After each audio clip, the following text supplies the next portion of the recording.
Hi there, I'm Mariefiebach of FeedYourFamilyTonight.com, and today we're going to make a recipe that is actually a recipe that I like to eat when I'm kind of at the end of my groceries, and that's because most of the ingredients in this recipe can last a long time. It starts with frozen fish, and we're in Kansas, so most fish that you get even in the grocery store counter has been frozen. I just buy it frozen and thaw what I need for each meal. Same with my tortillas. I usually buy these at my favorite health food store frozen, but you could take regular corn tortillas and freeze them. They last a long time in the freezer. And then we're using cabbage. Cabbage is a great vegetable to throw into your grocery cart when you're not going to the grocery store very frequently. This particular cabbage has been in my refrigerator at least 3 weeks, maybe 4. It lasts a really long time when it's uncut. You could also use a bag of coleslaw mix, but that won't last as long in your refrigerator. So I like cabbage because it's a really long-lasting vegetable to have something fresh kind of when we're not going to the grocery store as frequently. I started off by just cutting out the core. This is half of a cabbage, and then I'm just going to slice it thinly. Now, when you are cutting cabbage, a lot of people would think that you put it on a grater, but you actually don't. It's best just to slice it thinly, and that is how you're going to get your pieces of cabbage. So I cut it one way, and now I'm just going to cross cut it the other way to get small little pieces of cabbage.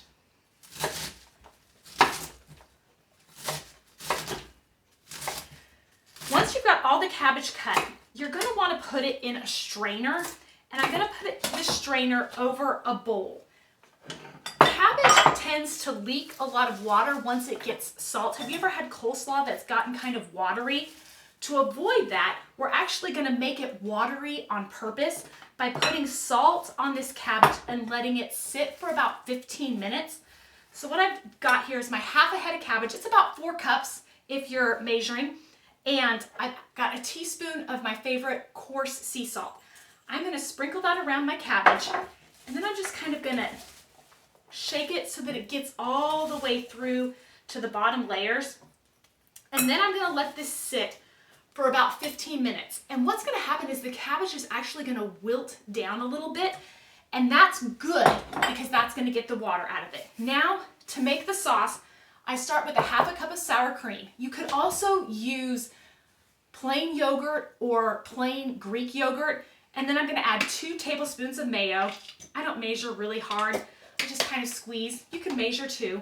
And then we're going to add the zest of 1 lime.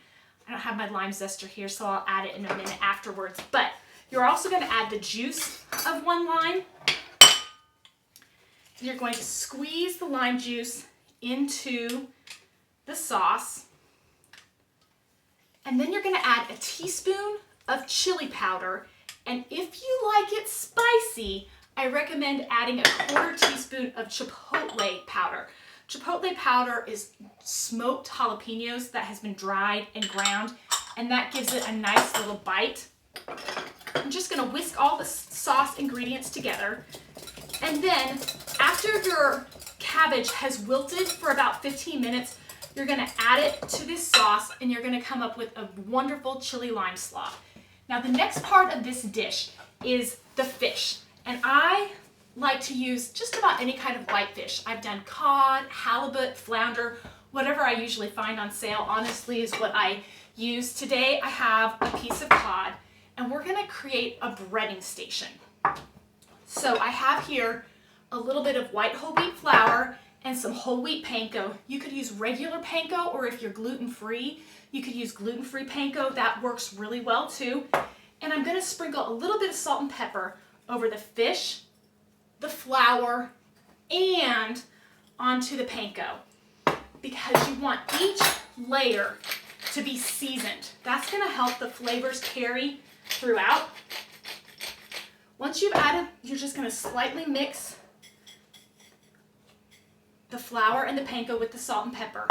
And then you're going to get an egg.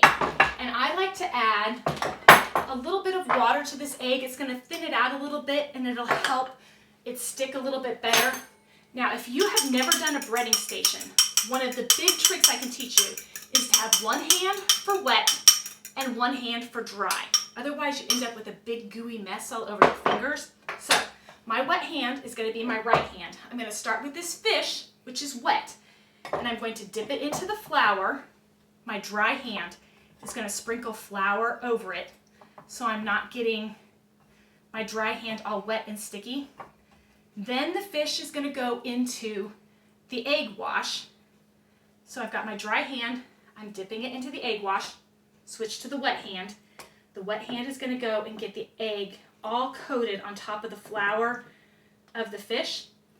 I'm going to lay it into the panko, and the dry hand is going to sprinkle the panko all around it. Then I'm going to take this fish and I am going to put it on a sheet that has a cooling rack in it.